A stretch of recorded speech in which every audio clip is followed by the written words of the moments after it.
자, 오늘 왜 이런 말씀을 오늘 세 번째입니다. 말씀은 영원히 사함을 얻지 못하리라. 오늘 굉장히 중요한 말씀이고요. 오늘 말씀을 많은 사람들이 오해하고 있는 말씀입니다. 여러분 오늘 말씀은 집중해서 잘 들으시면 오늘 정말 중요한 문제가 해결이 될 것입니다. 자, 여러분 그림을 보십시오.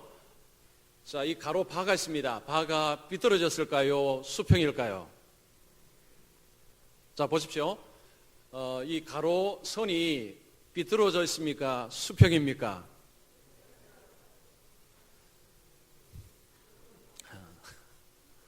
자, 여러분 얼른 보시면 저게 삐뚤어져 보입니다. 그죠? 근데 저게 수평이에요, 수평. 자, 수평을 어떻게 볼 수 있느냐 하면 자세히 보시면 수평입니다. 이 검은색 그 보이죠? 사각형을 보면 다 똑같아요. 다 똑같습니다. 다 똑같다는 것은 이게 수평이라는 것입니다. 이런 자세히 보시면 이게 수평이에요. 근데 그냥 얼른 보면 이게 비뚤어 보입니다. 이게 기울어져 보입니다. 자, 이 정도 보겠습니다. 여러분 눈 아프십니다.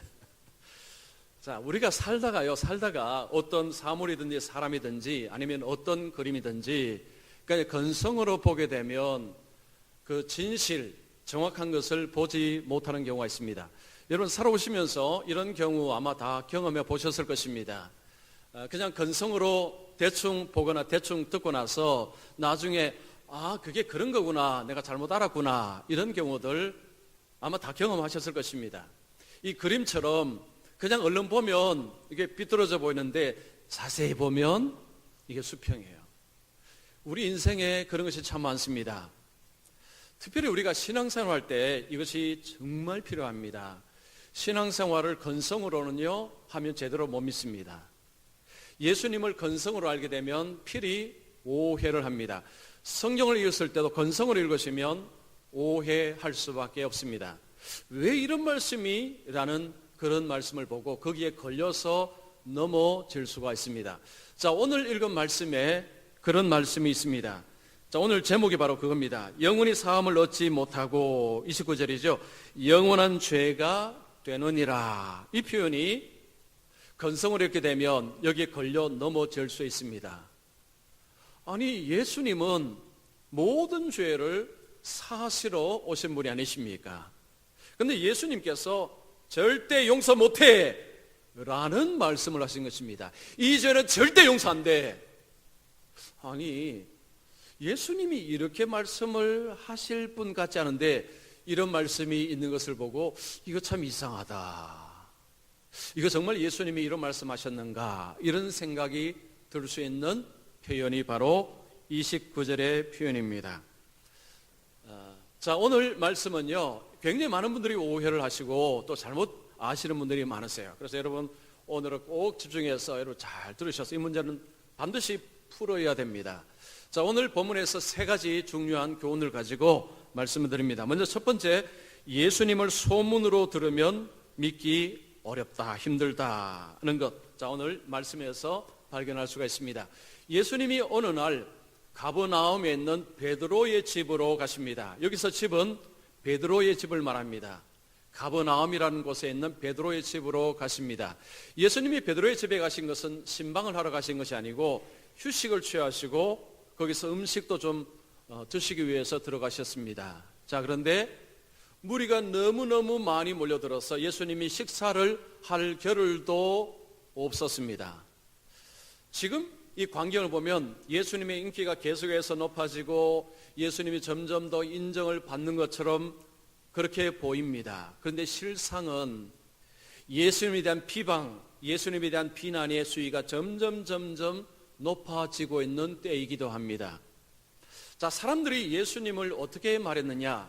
미쳤다라고 말을 했습니다.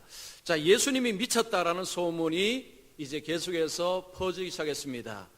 이것을 누가 들었느냐? 예수님의 친족이 들었습니다. 예수님의 가족은 나사렛 동네에 살고 있습니다. 여기는 가버나움입니다. 자, 가족이 이 소식을 들었을 때 얼마나 충격을 받았겠습니까? 예수가 미쳤다라는 소식, 가족들에게 가장 큰 충격이 있을 것입니다. 자, 무리들은 예수님께서 내가 죄를 용서하는 권세가 있다. 내가 안식일의 주인이다. 이런 말씀을 하는 것을 보고 그것을 가지고 예수가 미쳤다. 이 미쳤다는 것은 정신이 나가서 다른 사람이 되었다라는 표현입니다. 그러니까 사람들이 볼 때 예수님은 제정신이 아니다라고 생각을 한 것입니다. 그래서 예수는 미쳤다 하고 그 소문이 계속해서 퍼져나가며 나사렛 동네에 있는 예수님의 가족, 친족에게도 이 소문이 들렸습니다. 여러분, 가족 중에 한 사람이 저 다른 도시에 있는데 미쳤다라는 소문을 들었다면 뭐 하시겠습니까? 당장 달려가실 것입니다. 지금 예수님의 가족이, 예수님의 친족은 이 소식을 듣자마자 그 가버나움으로 갑니다. 거리가 얼마나 되느냐? 65km 정도가 됩니다. 여기서 자유로를 타고 임진각까지 가면 딱 65km라고 합니다. 여러분, 차로 운전하면 한 35분, 40분이면 도착합니다. 그런데 걸어가신다면 얼마나 걸리겠습니까? 자, 여기서 임진각까지 여러분 걸어가시면 시간이 꽤 걸립니다. 지금 예수님의 친족이 예수님이 있는 가버나움으로 가는데 거리가 사실은 걸어서 가는 거리로서는 그렇게 만만한 거리가 아닙니다. 그렇지만 지금 소식이 너무너무 충격적인 소식을 들었기 때문에 그 예수에 대해서 걱정하고 보호하기 위해서 친족들이 거기로 달려옵니다. 자, 그런데 본문에는 또 한 무리의 사람들이 예수님께로 달려왔습니다. 그들이 누굽니까? 서기관들입니다. 그들은 어디서 왔습니까? 예루살렘에서 파견이 되어서 왔습니다. 예루살렘은 쉽게 말하면 중앙정부입니다. 중앙정부에서 서기관들을 가버나움에 파견을 한 것입니다. 왜 파견했느냐? 예수라는 인물이 위험하다. 예수라는 인물을 사람들로 격리시켜라, 띄워놓아라 라는 막중한 사명을 띠고 서기관들이 예수님께로 왔습니다. 자, 그들이 그 미션을 성공하기 위해서 그들은 비방의 수위를 한껏 높입니다. 자, 뭐라고 이야기합니까? 예수님이 바알세불이 집혔다. 바알세불이 집혔다. 이게 무슨 말일까요? 바알세불은 사탄의 왕을, 이 사탄을 지칭하는 표현이 바알세불입니다. 즉 사탄의 다른 이름이 바알세불입니다. 바알세불이 집혔다는 것은 사탄에 사로잡혔다, 사탄의 대리자다, 사탄의 앞잡이다, 뭐 이런 표현입니다. 자, 그리고 귀신의 왕을 힘입어 귀신을 쫓아낸다.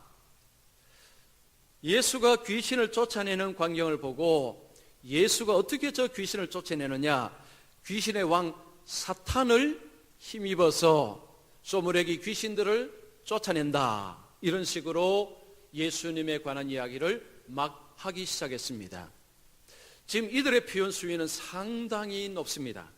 미쳤다라는 표현보다 훨씬 더 수위가 높은 표현이 바알세불에 집혔다, 귀신의 왕을 힘입어 이 귀신을 쫓아낸다, 이런 식으로 그들이 말을 하고 있습니다. 이 말은 터무니없는 말입니다. 이 말은 이치에 맞지 않는 말이었습니다.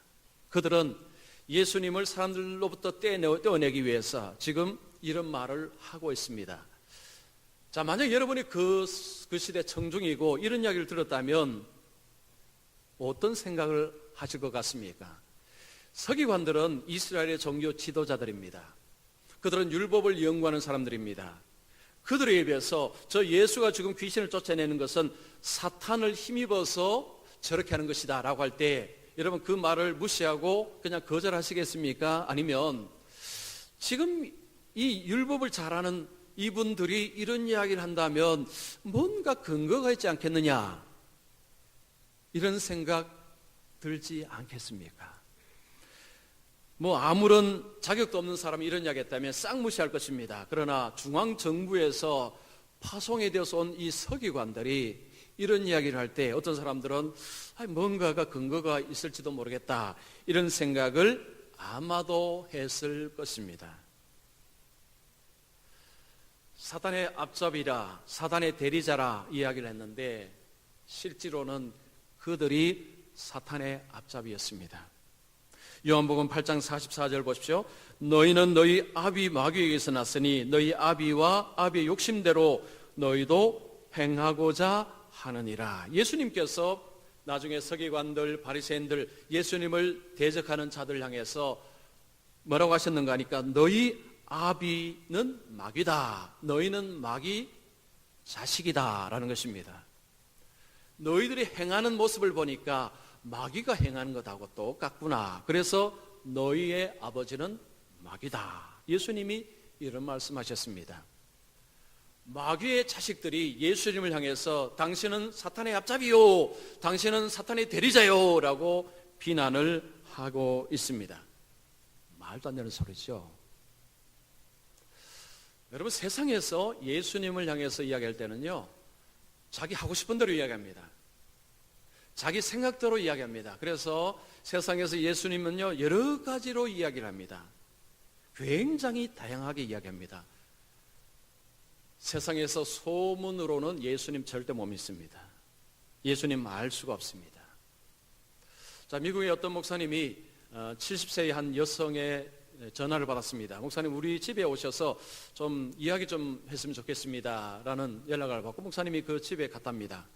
집에 가보니까 선반 위에 힌두교 상들이 몇 개가 있고, 그리고 불교의 불상이 이렇게 있고, 그리고 벽에 보니까 예수님의 초상화가 딱 있더랍니다. 근데 예수님의 초상화를 보는데 좀 이상했습니다. 이마에 점이 딱 있었습니다. 이마에 점. 여러분, 이마에 점이 찍힌 사람들이 어디 있죠? 인도에 있습니다. 힌두교 사람들은 이마에 점을 찍습니다. 이걸 빈디라고 부릅니다. 빈디. 이 빈디는요, 어떤 생명의 이 처소 같은 이런 그들의 이 해석을 하고 있습니다. 이 빈디를 하면 지혜가 더 많아지고 더 신성해지고, 그리고 삶이 더 좋아진다는 것입니다. 일명 부적입니다. 부적.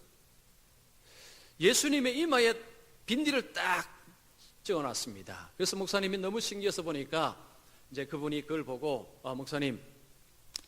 목사님이시니까 성경을 잘 아시겠네요. 근데 목사님이라고 다 아신다고 생각하지 마십시오 라고 하는 것입니다.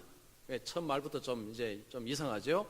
그래서 목사님이 제가 다 알겠습니까? 저도 다 알지는 못합니다 라고 했습니다. 그러자 이분이 그런 이야기입니다. 목사님이 예수님의 중간에 대해서 목사님도 모르시죠? 라는 거예요. 그래서 목사님이 예수님의 사춘기 시절요? 라고 물었습니다. 바로 그겁니다. 예수님은 태어날 때, 그리고 유년기에 잠깐 나오고, 성경에는 성인기 30세 이상 기록이 나오지 중간에는 기록이 없지 않습니까? 예수님 사춘기에 뭘 하셨는지 아십니까? 목사님이 아버지에게 목수도 배우시고 목수일도 배우시고 또 보통 사람들처럼 그렇게 성장했을 것입니다 하니까 이 여인이 말합니다. 목사님이 모르시는 거 제가 알려드릴게요. 목사님이 그때 예수님이 어디에 계셨느냐 하면 인도에 계셨습니다.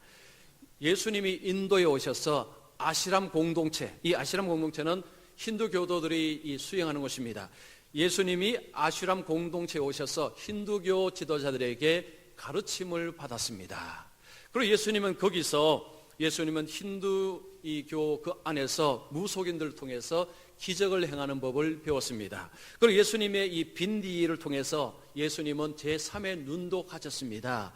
예수님이 인도에서 예수님은 이것을 배우시고, 그래서 예수님은 아시아의 신비한 그런 분이십니다 라고 하는 것입니다. 그러니까 목사님이 너무 황당해서 그냥 피식 웃었어요. 웃으면서 그래요? 그러면 제가 성경에서 나오는 예수님이 어떤 분이신가 제가 좀 이야기해도 될까요? 하고 이야기를 하는데 그 여인이 들으려고 하지를 않습니다. 그냥 말은 하긴 했지만 영 안 듣는 눈치였다고 합니다. 그냥 말을 하고 나왔답니다. 90년대 중후반에 우리나라 이런 책이 나왔습니다. 인도로 간 예수. 혹시 그 책 제목 들어보셨습니까? 소설입니다. 인도로 간 예수. 여러분 집에 가셔서 인터넷 치시면 인도로 간 예수님은요 쫙 나옵니다. 왜 이런 이야기 할까요?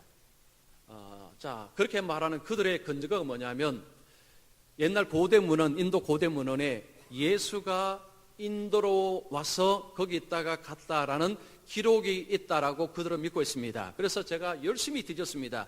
진짜일까? 그런데 그들이 말하는 예수가 왔다는 것은, 예수가 왔다는 표현은 없어요. 없고, 그냥 고대 어떤 사람이 어떤 이름이 있는데 그것도 예수가 아니었습니다. 그런데 사람들은 이 사람이 예수다 하고 찍어버린 것입니다. 억측이죠. 한마디로 설을 만들어낸 것입니다. 설. 그런데 신기한 게요, 이런 이야기가 잘 들려요. 그런 이야기 들리면 정말 잘 들립니다. 그리고 굉장히 궁금해져요. 그래? 정말? 예수님 인도로 가셨어? 여러분, 황당한 이야기입니다. 근거도 없는 이야기예요. 아무 근거 없습니다. 그런데요, 많은 사람들이 그것을 믿고 있어요. 성경에서 하나님, 예수님이 말씀도 있고 예수님 말씀하신 건데 그건 보지도 않고 그냥 건성으로 예수님을 알기 시작하면, 여러분, 그런 이야기가 귀에 너무 잘 들어오면요, 예수 못 믿습니다. 예수 믿을 수가 없어요. 예수님은 직접 찾아보셔야 됩니다. 직접 자세히 스스로가 연구하고 찾아보셔야 돼요. 여러분, 예수님을 얼마나 아십니까? 여러분, 예수님을 이야기하라고 하면 얼마나 이야기하시겠습니까? 저도 요즘 이제 어떤 책을 보면, 예수님 나도 잘 몰랐구나. 저도 사실은 다 모릅니다. 그런데 우리가요, 예수님을 말씀을 통해서 우리가 찾고 배우고 하는 노력을 하지 않고 그냥 이리저리 떠도는 소리를 들으면 예수 못 믿습니다. 예수 가치를 알 수가 없습니다. 정말 예수를 잘 믿으시려면 스스로가 예수님을 알고자 애쓰고 힘쓰셔야 됩니다. 다른 데서 알려고 하지 마시고요, 성경을 통해서, 성경에서 하나님이 기록된 것에서 예수님이 누구시고 예수님이 무슨 말씀을 하셨고 예수님이 어떤 일을 행하셨는가, 그리고 거기에 관해서 교회에서 잘 배우시는 것이 정말 정말 중요합니다.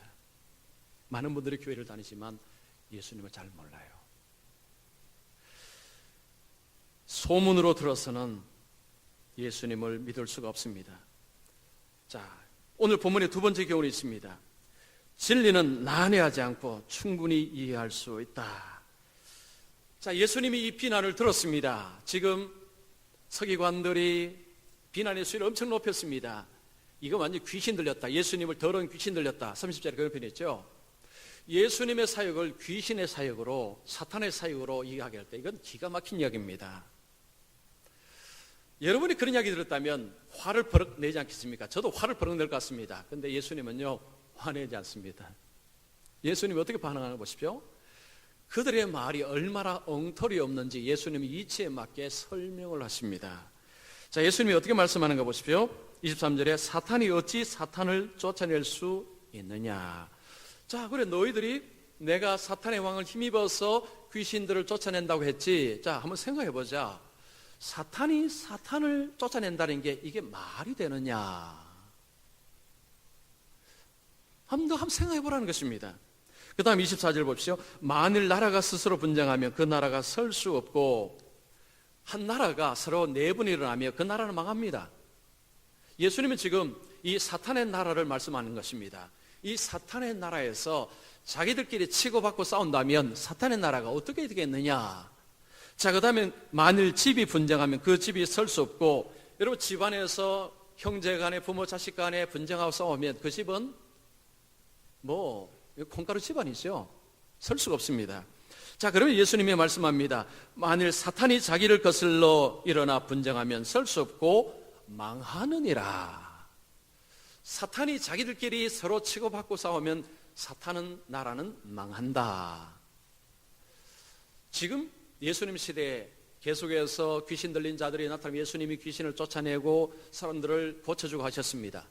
이 말씀은요, 무슨 말씀이냐면, 너희들 말대로 좋아, 이 사탄끼리 그렇게 했다 치자. 그러면 사탄이 이리 치고받으면 망하면 지금 사탄의 나라는 끝났어.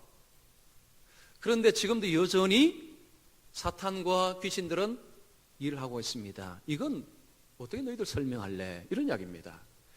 자, 예수님의 말씀을 한번 들어보죠. 예수님은 화를 버럭 내고 막 부정하고 책망하지 않았습니다. 예수님은 설명을 하십니다. 그래, 너희들 그 말 했지. 그래, 그러면 그 말 한번 내가 한번 이야기해 볼게 하고 예수님이 조곤조곤 설명을 하십니다. 이치에 맞게 설명을 하십니다. 자, 그러면 여러분 옆에서 들으셨어요. 예수님 듣습니다. 처음에는 저 서기관들이 뭔가 근거가 있겠지 생각했는데 예수님 말씀 들으면 어떻습니까? 오, 그래, 맞아. 예수님 말씀 맞네. 그렇죠. 자, 그러면 예수님께서 내가 이 귀신을 쫓아내는 어떻게 쫓아내는지 내가 설명하겠다 하면서 27절에 설명합니다. 사람이 먼저 강한 자를 결박하지 않고는 그 강한 자의 집에 들어가 세간을 강탈하지 못하리니 결박한 후에야 그 집을 강탈하리라. 저는 이전에 이 표현을 보고요, 아니 예수님이 하도 많은 비유 중에 무슨 강도가 집에 들어가서 훔치고 이 강탈하는 무슨 이런 비유를 드셨나, 이런 좀 너무한 비유다 생각을 한 적이 있는데 그건 저의 잘못이었습니다. 자, 여기서 강한 자는 뭐냐? 사탄을 말합니다. 사탄. 그리고 강한 자의 집은 사탄의 나라를 말합니다. 그리고 세간은 사탄의 나라에 새들어 사는 마귀, 귀신들을 말합니다. 그리고 이 사람은 누구냐? 예수님입니다. 자, 예수님께서 귀신을 쫓아내실 때 이 말은 사탄을 결박했기 때문에 그 귀신을 쫓아낼 수 있는 것이다, 그 말입니다. 내가 그 사탄을 결박하지 못하는데 어떻게 그 부하들 귀신을 쫓아낼 수 있겠느냐? 내가 사탄보다 더 강하기 때문에, 하나님의 능력이 더 강하기 때문에 그 사탄을 결박하고 그 조물애기 귀신들을 쫓아낸 것이다. 예수님께서 내가 귀신을 쫓아낸 그 방식을 설명을 했습니다. 여러분 들으시는 거 어떠세요? 이해가 안 되십니까? 난해하십니까? 이게 뭔 말이야? 이게 무슨 말인지 도무지 모르겠네 하십니까? 아니면 이해가 되십니까? 이해가 되시죠? 이해가 잘 됩니다. 예수님이 이 땅에 오신 것은 사탄의 일을 멸하기 위해서 오셨습니다. 요한일서 3장 8절 보십시오. 하나님의 아들이 나타나신 것은 마귀의 일을 멸하려 하심이라. 예수님께서 귀신을 쫓아내신 것은 예수님이 이 땅에 오신 목적을 이루고 있는 것입니다. 그 사탄이 사람들 속에서 사람들을 얽어매고 사람들을 고통스럽게 빠질 때에 주님께서 오셔서 그 마귀들을 쫓아내심으로 사람들에게 자유와 평안을 주었습니다. 즉 하나님 나라가 임하면서 사탄의 나라를 몰아내는 이런 일을 예수님이 하고 있었습니다. 자, 그런데 이 서기관들은 그것을 가지고 예수님은 사탄의 앞잡이로 사탄의 일을 하고 있다라고 그렇게 이야기를 했습니다. 그런데 예수님은 무슨 소리 하면서 예수님이 조곤조곤 설명하셨습니다. 여러분 성경을 읽으실 때 어떻습니까? 이게 너무 난해해. 뭔 말인지 모르겠어 라는 부분도 있긴 있어요. 그러나 여러분 창세기부터 쭉 나가시면 성경에는 스토리가 정말 많습니다. 이야기들 정말 많습니다. 이게 그렇구나. 이게 그렇구나. 그러면서 설교를 통해 여러분 설명을 들으시면 이해가 잘 됩니다. 너무너무 잘 돼요. 진리는 저 뜬구름 잡는 이야기, 무슨 소리 모르는 이야기만 잔뜩 해서 성경 우리에게 던져주고 예수 믿어라, 이렇지 않습니다. 성경은요, 물론 안에 어려운 부분들은 해석이 필요하지만 하나님께서 이 말씀 주셨을 때 진리는 복잡하고 난해하고 꽈놓아서 무슨 말인지 머리가 아프다 이런 게 아닙니다. 성경의 논리를 가만히 따라가면요 이해가 돼요. 성경을 통해 세상을 보면 이해가 됩니다.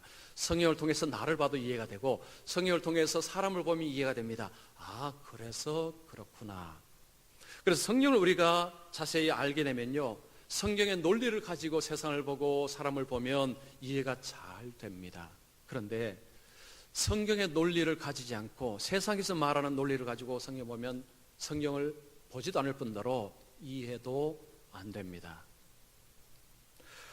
어떤 사람이 이런 의문을 가지고 기독교를 바라봤습니다.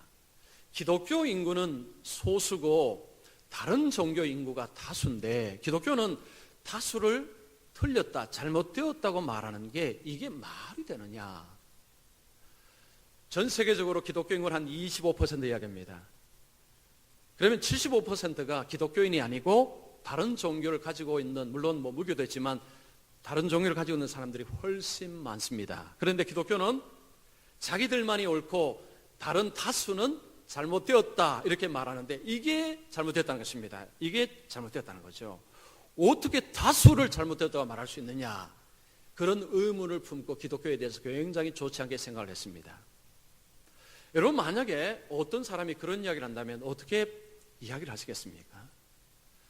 자, 지금 그분이 가지고 있는 논리는 무슨 논리입니까? 다수는 선이다. 다수는 바르다라는 것입니다. 민주주의는 다수 표결로 결정을 합니다. 이것이 민주주의의 좋은 점이기도 하고 나쁜 점이기도 합니다. 다수가 항상 옳으냐? 역사 속에 다수가 엄청난 피해를 준 일이 한두 번이 아닙니다. 세상의 논리를 가지고 보면요, 기독교 성경 말도 안 됩니다. 그러나 예수님이 말씀하신 것을 가지고 보면요, 이해가 됩니다. 그러면 세상에 보면 이해가 돼요. 자, 예수님 무슨 말씀하셨습니까? 마태복음 7장 13절 14절입니다. 우리 같이 읽습니다.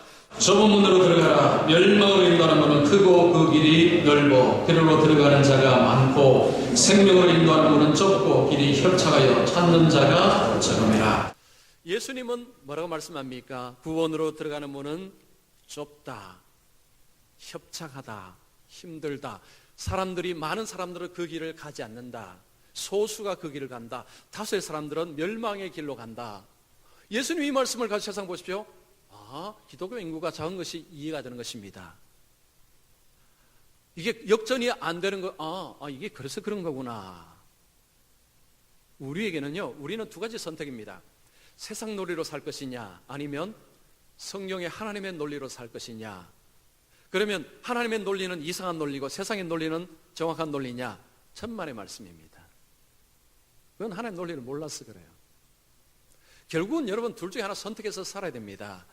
세상의 논리로 살면 성령의 논리가 귀에 들어오지 않습니다. 터무니없습니다. 그런데 성령의 논리로 가지고 세상을 보면 이해가 너무 잘 됩니다. 너무 잘 돼요. 이치에 맞습니다. 그래서 제가 종종 말씀드리죠. 예수를 잘 믿는다는 것은요, 이상한 사람 되는 게 아닙니다. 예수 잘 믿는 이상한 사람 되는 게 아니고, 예수 잘 믿으면 지극히 정상적인 사람이 되고 지극히 합리적이고 지극히 세상을 잘 분별하는 삶이 되는 것입니다. 이럴 때는 아멘 하셔야 돼요. 그래야 예수 잘 믿는 게 자부심이 있습니다.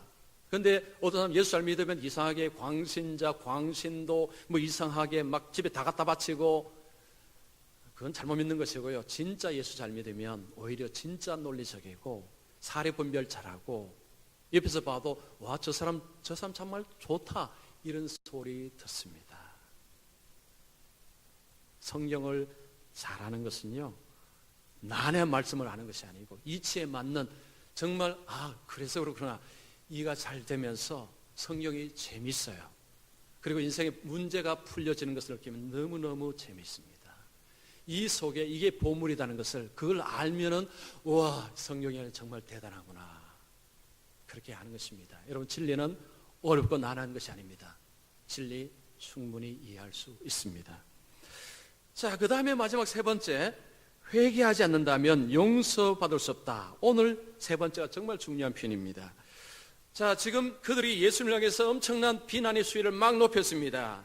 예수님께서 그들에게 말합니다. 너희들이 지금 무슨 일을 하고 있는 줄 아느냐? 너희들이 무슨 죄를 짓고 있는 줄 아느냐? 너희의 죄는 절대 용서받지 못할 죄다. 이런 말씀을 하신 것입니다. 자, 우리가 이런 말씀 볼 때, 아니, 하나님도 용서 못하는 죄가 있나? 그리고 역사 속에서요, 많은 그리스도인들이 이 말씀 때문에 불안에 떨었다고 합니다. 혹시 내가 이 죄를 지은 것 아닐까?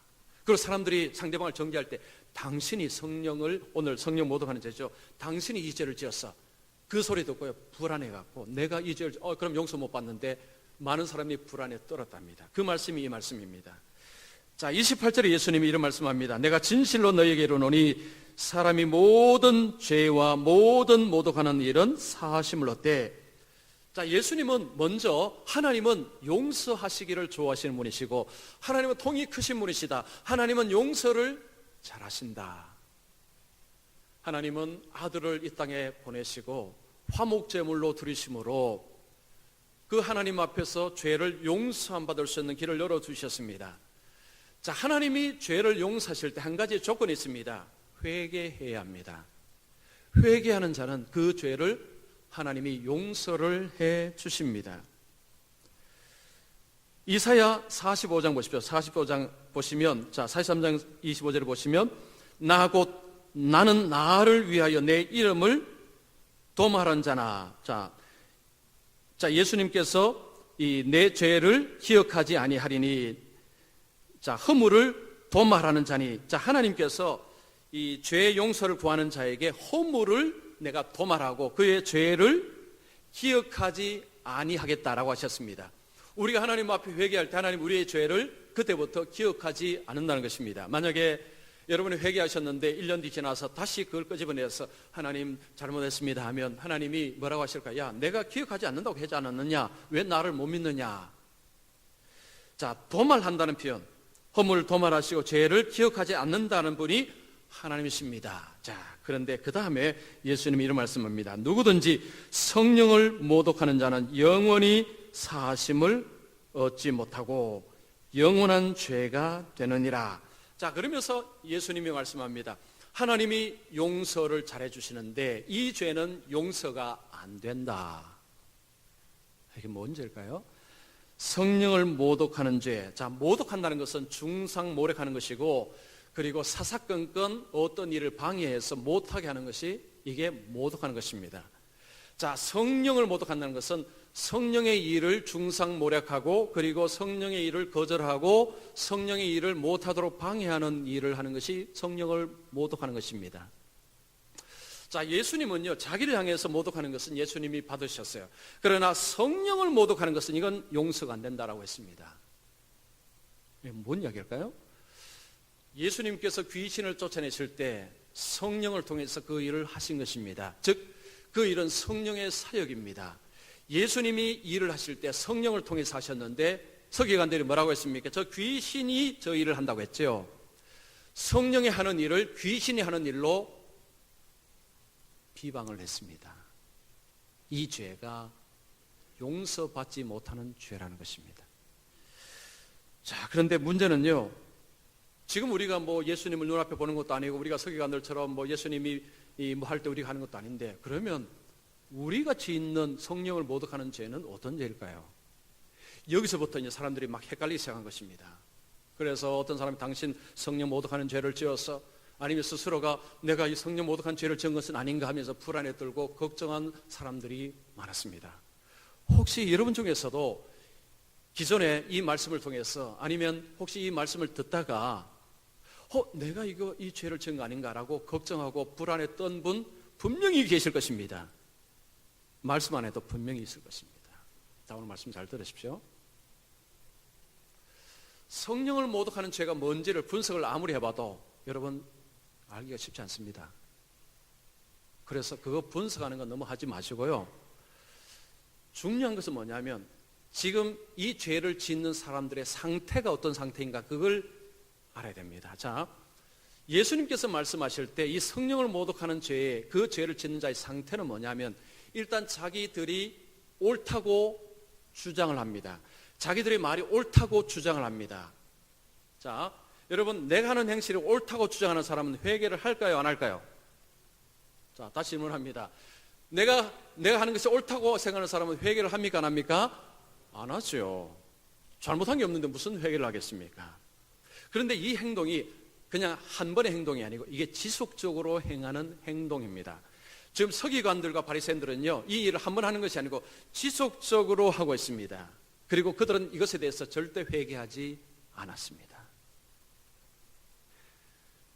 우리가요, 내가 성령을 모독하는 죄를 짓느냐 그걸 고민해봤자 우리는 답을 알 수가 없어요. 중요한 건 뭐냐면 내가 옳다고 생각하는 것은 사람이 절대 회개하지 않습니다. 중요한 것은 회개를 하느냐 안 하느냐, 이것이 핵심입니다. 어떤 신학자가 이런 이야기 했습니다. 용서받을 수 없는 유일한 죄는 죄를 부인하는 것이다. 왜냐하면 죄를 부인하는 것은 용서받아야 할 죄 자체가 없다고 주장하기 때문이다. 회개하지 않는다는 것은 죄가 없다는 이야기예요. 이게 가장 큰 죄라는 것입니다. 그럼 나는 죄가 없다는 이야기입니다. 어떤 분이 목사님께 이런 질문을 했습니다. 목사님, 예수님이 십자가 지시고 예수님 십자가 죽음을 믿으면 구원받지 않습니까? 그런데 왜 회개는 해야 됩니까? 예수님 십자가 죽음 믿으면 구원받으면 회개 안 해도 되지 않습니까? 잘 들으십시오. 그분이 목사님이 그런 이야기 했습니다. 자, 바늘로 손이 바늘 찔리면 어떻습니까? 아픕니까? 안 아픕니까? 아프죠. 지금 당신이 살아있다는 증거입니다. 근데 시체에게 바늘로 아무리 찔러 보십시오. 아프다고 합니까? 안 합니까? 아프다 하지 않습니다. 구원받은 사람, 영적으로 살아나는 사람, 중생한 사람에게 특징이 하나 있습니다. 죄에 대해서 이전과 다른 생각을 가집니다. 그전에는 죄에 대해서 별로 민감하지 않았습니다. 죄를 짓고 나도 그냥 남들 다 그렇게 사는데 생각했습니다. 중생하고 나서 죄를 짓고 나면 마음이 아픕니다. 마음이 괴로워요. 하나님, 내가 이런 죄를 졌는데 이게 때문에 괴롭다는 것입니다. 이것이 중생한 자, 영적으로 살아있는 자의 특징이라는 것입니다. 왜 회개해야 되느냐? 영적으로 살아있기 때문에. 영적으로 살아있기 때문에 죄에 대해서 반응을 하기 때문에 그래서 회개를 한다는 것입니다. 성령을 모독하는 자는 회개하지 않습니다. 왜냐? 본인들이 옳은 일, 옳은 말 하고 있다고 생각하기 때문에. 이것이 문제입니다. 여러분, 혹시 내가 성령을 모독했느냐, 그 고민하지 마십시오. 이미 그 고민했다는 것은 그분은 그 죄를 안 지었다는 것을 말합니다. 성령을 모독하는 죄를 지은 사람은 그런 고민하지 않습니다. 잘못한 것이 없기 때문에 그런 고민 절대 하지 않습니다. 중요한 것은 우리가 날마다 하나님 앞에 자신을 돌아보고 내가 하나님 말씀대로 살지 못하는 것을 아는 것이 중요하고 그것을 가지고 회개하는 것이 중요합니다. 누가복음 15장 5절 보십시오. 너희도 만일 회개하지 아니하면 다 이와 같이 망하리라. 망한다는 것은 하나님의 심판 속에서 영원히 망하는 것을 말합니다. 회개하지 아니하면 너희도 이와 같이 망하리라. 영적으로 살아있는 삶은 하나님 앞에 자신의 잘못을 깨닫는 것이고 깨닫는 자는 하나님 앞에 회개를 한다는 것입니다. 회개하는 자에게는 하나님의 은혜가 부어집니다. 그러나 회개하지 않을 때는 은혜가 없습니다. 십자가의 능력이 거기는 상관이 없다는 것입니다. 자, 오늘 여러분 이거 한 가지 꼭 기억하셔야 돼요. 자, 성령 모독죄 내가 지었느냐 그 고민하지 마십시오. 누가 그런 고민하시면 그 고민하지 말라고 하십시오. 고민하지 마시고 하나님 앞에 잘못한 것이 있으면 회개하면 됩니다. 회개하면 하나님이 용서해 주시고 은혜를 베푸십니다. 기억하지도 않는다고 하셨습니다. 이 말씀 해주시고 여러분도 그 말씀을 품으셔야 됩니다. 진리는 복잡하지 않습니다. 난해하지 않습니다. 이상하지 않습니다. 하나님 말씀을 들으면 그 속에서 아하, 그렇구나. 그러면 예수님을 우리가 자세히 살펴서 알면요, 그 예수님이 너무너무 좋으신 분이시고 그리고 내 삶을 통째로 맡길 수 있는 분이시다라는 확신을 가질 때 우리가 제대로 예수를 믿을 수가 있습니다. 저는 오늘 예배 드리신 분들이요, 건성으로 예수 믿는 분이 아니라 정말 진중하게 미루어 살펴서 예수님을 계속 알아가며 정말 하나님의 진리를 잘 이해하며 그 속에서 날마다 주님 앞에서 회개함을 통해서 주님의 은혜를 날마다 입고 삶을 통해 마지막에 하나님 주시는 그 영원한 생명을 다 누리시기를 축원합니다.